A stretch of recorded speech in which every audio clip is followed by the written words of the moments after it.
ഇങ്ങനെ കിടന്ന് ഉറങ്ങാൻ തിന്നിട്ട് വയ്യ. നമുക്ക് എവിടെയാണ് കാഞ്ഞിരപ്പള്ളി ആകാറായെന്ന് തോന്നുന്നു. 2 മിനിറ്റ് വെയിറ്റ് കുറച്ച് അങ്ങോട്ട് ചെല്ലുമ്പോഴേ മണിയൻ ചേട്ടൻ്റെ ഒരു തട്ടുകടയുണ്ട്. ചൂട് കഞ്ഞി മേടിച്ചേ മഴ അവിടെ നിർത്താം. മണിയൻ ചേട്ടൻ കടയിൽ വെച്ചിരുന്നുണ്ടോ കേട്ടോ. അങ്ങനെ നമ്മള് കാഞ്ഞിരപ്പള്ളിയിൽ നിന്ന് മുണ്ടക്കയത്ത് പോകുന്ന വഴിക്ക് മണിയൻ ചേട്ടന്റെ തട്ടുകടയിലാണ് നമ്മളിൽ പോകുന്നത്. ഇത് മണിയൻ ചേട്ടൻ, ഇത് സാറാമ ചേച്ചി. ഇവിടെ ചൂട് കഞ്ഞി ഏത് സമയത്ത് കിട്ടും. ഈ മഴയൊക്കെ ഉള്ള സമയത്തുണ്ട്. ഇതൊക്കെ അടിച്ചേച്ച് അങ്ങോട്ട് നേരെ കുട്ടിക്കാനം കയറിയ ഇതിനപ്പുറത്തൊന്നുമില്ല. ബാ, നല്ല ഒന്നാന്തരം മൺചട്ടിക്കാണ് ചൂട് പറന്ന കഞ്ഞി കേട്ടോ. ചെറുപയർ തന്നെ പപ്പടം അടിപൊളി. ഇത് കപ്പ പിടി പിടിച്ചാണ് ഇതിന്റെ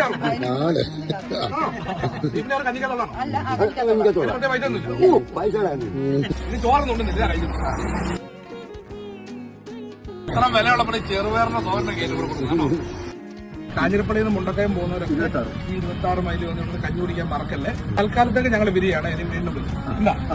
ഓക്കെ, ബൈ.